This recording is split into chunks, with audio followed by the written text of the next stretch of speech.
اور وہ میں تمہیں دکھاتا ہوں تاکہ میرے باب میں تمہیں کوئی شک باقی نہ رہے۔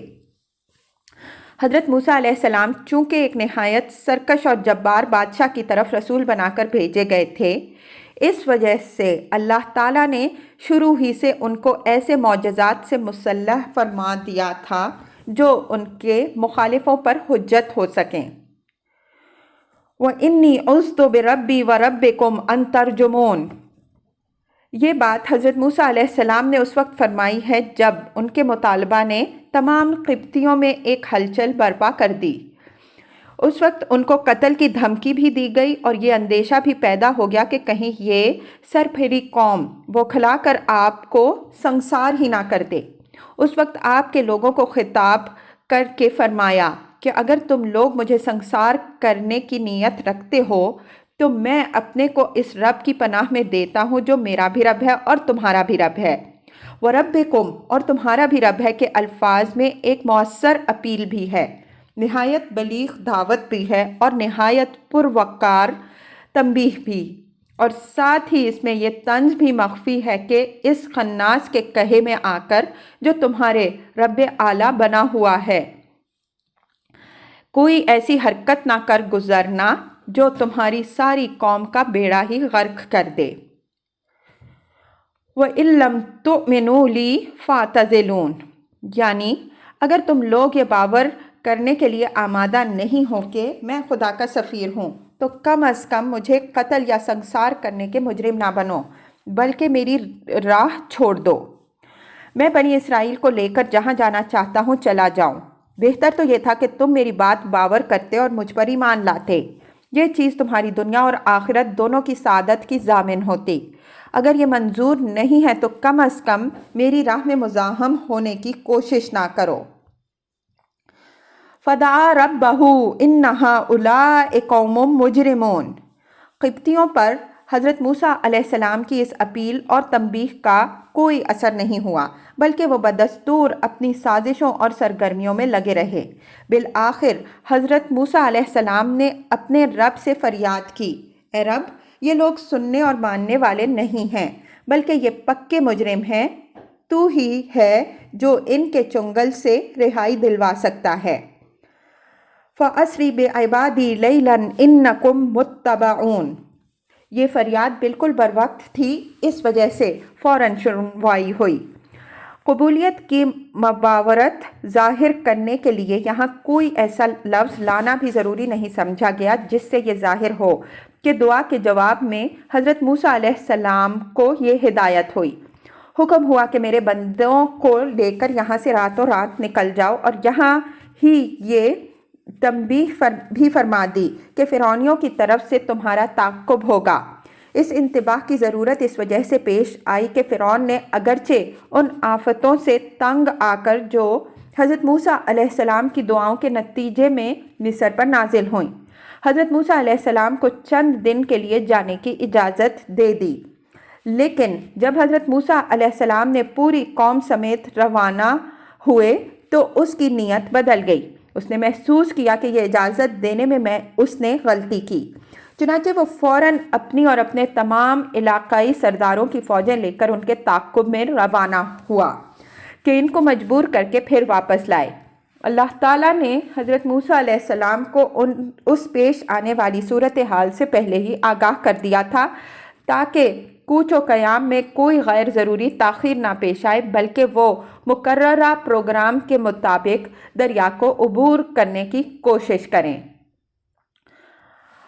وَاتْرِكَ الْبَحْرَ رَهْوًا إِنَّهُمْ جُنْدٌ مُغْرَقُونَ۔ رَہْوٌ کے معنی ساکن کے ہیں، یعنی تم اس ہوا کے رکنے سے پہلے پہلے دریا سے نکل جاؤ، جس ہوا کے ذریعے سے پانی کو قدرت ہٹائے اور تمہارے لیے راستہ صاف کرے۔ تمہارے نکلتے ہی دریا پر سکون ہو جائے گا اور ہٹا ہوا پانی پھر اپنی جگہ گھیر لے گا۔ اس دوران میں مصری تمہارے تعاقب میں دریا کے بیچ میں ہوں گے اور پانی ان پر اس طرح چھا جائے گا کہ وہ پیچھے ہٹ سکیں گے اور نہ آگے بڑھ سکیں گے۔ کم ترکوا من جنت وعیون وزروع ومقام کریم ونعمت کانوا فیہا فاکہین۔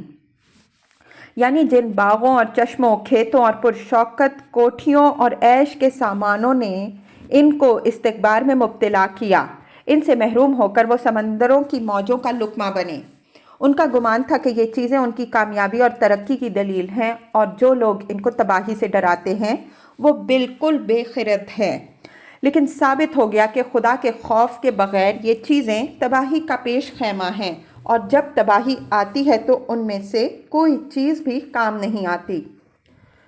کذالک وَأَوْرَثْنَاهَا قَوْمًا آخَرِينَ، کذالک کے بعد نفعل بالمجرمین کے الفاظ پر بنائے قرینہ محذوف ہیں، یعنی ہم نے ان کے ساتھ جو کچھ کیا مجرموں کے ساتھ ہم ویسا ہی کرتے ہیں اور ایسا ہی آئندہ بھی کریں گے۔ وَأَوْرَثْنَاهَا قَوْمًا آخَرِينَ، اور ان چیزوں کا وارث ہم نے دوسروں کو بنایا۔ دوسروں سے مراد یہاں بنی اسرائیل نہیں ہے۔ مصر سے نکلنے کے بعد بنی اسرائیل کے مصر آنا ثابت نہیں۔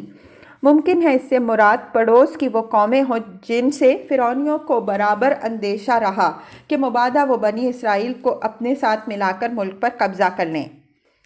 تورات سے معلوم ہوتا ہے کہ بنی اسرائیل کے ذکور کے قتل کی جو اسکیم چلائی گئی تھی، اس کا محرک ان کا یہ اندیشہ بھی تھا کہ اگر بنی اسرائیل کی تعداد اور زیادہ ہو گئی تو وہ ان کے دشمنوں کے ساتھ مل کر ان کے لیے خطرہ ثابت ہو سکتے ہیں۔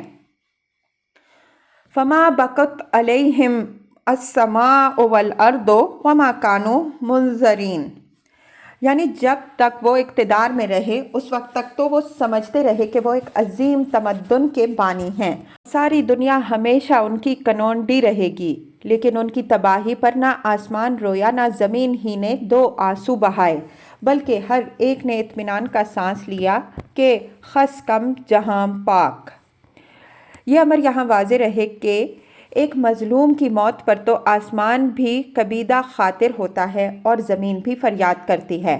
تورات میں لکھا ہے کہ خداوند نے فرمایا کہ زمین سے مجھے حابیل کا خون پکارتا ہے، لیکن ظالموں اور نافرمانوں کی بربادی پر آسمان اور زمین خوش ہوتے ہیں، خاص طور پر ان نافرمانوں کی تباہی پر جن پر اللہ نے اپنے رسول کے ذریعے سے حجت تمام کر دی ہو۔ وَلَقَدْ نَجَّيْنَا بَنِي إِسْرَائِيلَ مِنَ الْعَذَابِ الْمُهِينِ مِنْ فِرْعَوْنَ إِنَّهُ كَانَ عَالِيًا مِنَ الْمُسْرِفِينَ۔ من فرعون بدل ہے عذاب المہین سے، گویا اللہ نے خود فرعون کو ایک عذاب ذلت سے تعبیر فرمایا۔ فرعون تو حضرت موسیٰ علیہ السلام اور ان کی قوم کو ذلیل سمجھتا تھا، لیکن اللہ تعالیٰ کے نزدیک خود فرعون نہ صرف ذلیل بلکہ ایک عذاب رسوائی تھا۔ اِنَّهُ كَانَ عَالِيًا مِنَ الْمُسْرِفِينَ، یہ وجہ بیان ہوئی ہے اس بات کی کہ کیوں اسے ایک رسوا کن عذاب سے تعبیر کیا گیا۔ فرمایا اس وجہ سے کہ وہ نہایت سرکش اور اللہ کے مقرر کردہ حدود سے تجاوز کر جانے والوں میں سے تھا۔ جو لوگ اللہ کے آگے سرکشی کرتے ہیں وہ مظلوموں کے لیے عذاب اور عند اللہ ذلیل ہوتے ہیں۔ وَلَقَدِ اخْتَرْنَاهُمْ عَلَىٰ عِلْمٍ عَلَى الْعَالَمِينَ، یعنی فرعون اور اس کی قوم کو تو ہم نے غرق کے دریا کیا، اور بنی اسرائیل کو جو ان کے قدموں کے نیچے پامال ہو رہے تھے اہل عالم کی رہنمائی کے لیے انتخاب کیا۔ یہ امر یہاں واضح رہے کہ جو قوم خدا کی شریعت کی حامل بنائی جاتی ہے فطری طور پر وہی اہل اور حقدار ہوتی ہے اس بات کی کہ وہ خلق کی رہنمائی کرے۔ اس کا یہ منصب مشروط ہوتا ہے اس شرط کے ساتھ کہ وہ اپنی منصبی ذمہ داری پوری دیانت کے ساتھ ادا کرے۔ اگر وہ یہ ذمہ داری ادا نہ کرے تو اللہ تعالیٰ اس سے یہ منصب چھین کر دوسروں کے حوالے کر دیتا ہے۔ ایک خاص دور میں بنی اسرائیل کو یہ منصب حاصل ہوا، لیکن جب وہ اس کے اہل نہیں رہے تو وہ معزول کر دیے گئے اور ہدایت خلق کی ذمہ داری ملت مسلمہ کے سپرد ہوئی۔ اعلیٰ علم کے الفاظ سے تاریخ کے اس فلسفہ کی طرف اشارہ فرمایا گیا ہے کہ اس دنیا میں قوموں کا ازل و نسب اتفاقی واقعات کے طور پر نہیں ہوتا، بلکہ اللہ تعالیٰ اپنی کسوٹی پر جانچ کر جس قوم کو اہل پاتا ہے اس کو منتخب کرتا ہے اور جس کو نا اہل پاتا ہے اس کو رد کر دیتا ہے۔ اس سے یہ سبق ملتا ہے کہ جو معزول ہوئے ہیں وہ دوسروں کو الزام دینے کے بجائے اپنی نالائقی پر سر پیٹے، اور جو اقتدار پر آئے ہیں وہ فخر و غرور میں مبتلا ہونے کے بجائے خدا کے شکر گزار ہوں اور اپنی ذمہ داریاں ادا کریں۔ یہ دنیا کے عروج و زوال کا سارا نقشہ اللہ تعالیٰ مرتب کرتا ہے، اور اس کی بنیاد تمام تر قوموں کے اخلاق و کردار پر ہوتی ہے۔ اللہ تعالیٰ کا علم بے خطا اور اس کی حکمت بے لاگ ہے۔ ان آیات کے اندر بنی اسرائیل کے لیے جو ان آیات کے زمانہ نزول میں قرآن اور پیغمبر صلی اللہ علیہ وآلہ وسلم کی مخالفت کے لیے کمریں کس رہے تھے، نہایت اہم تنبیہ ہے جس کی وضاحت کی ضرورت نہیں ہے۔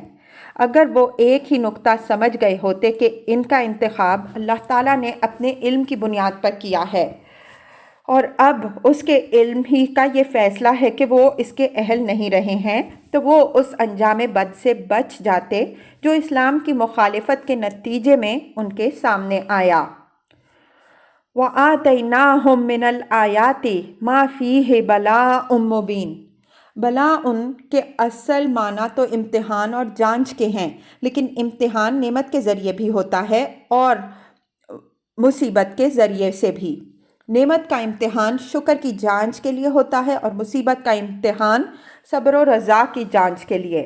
یہاں قرینہ دلیل ہے کہ یہ نعمت اور انعام کے مفہوم میں آیا ہے، جس طرح انفال آیت 17 کے ذریعے سے آیت 17 میں بلا کا لفظ حسنہ کی صفت کے ساتھ آیا ہے۔ یہ اشارہ ان انعامات کی طرف ہے جو سمندر سے پار کراتے ہوئے اور اس کے بعد صحرا کی زندگی میں اور فتح فلسطین اور اس کے بعد کے ادوار میں اللہ تعالیٰ نے گوناگون شکلوں میں بنی اسرائیل پر فرمائے، جن کی تفصیلات سورہ بقرہ کی تفسیر میں گزر چکی ہیں۔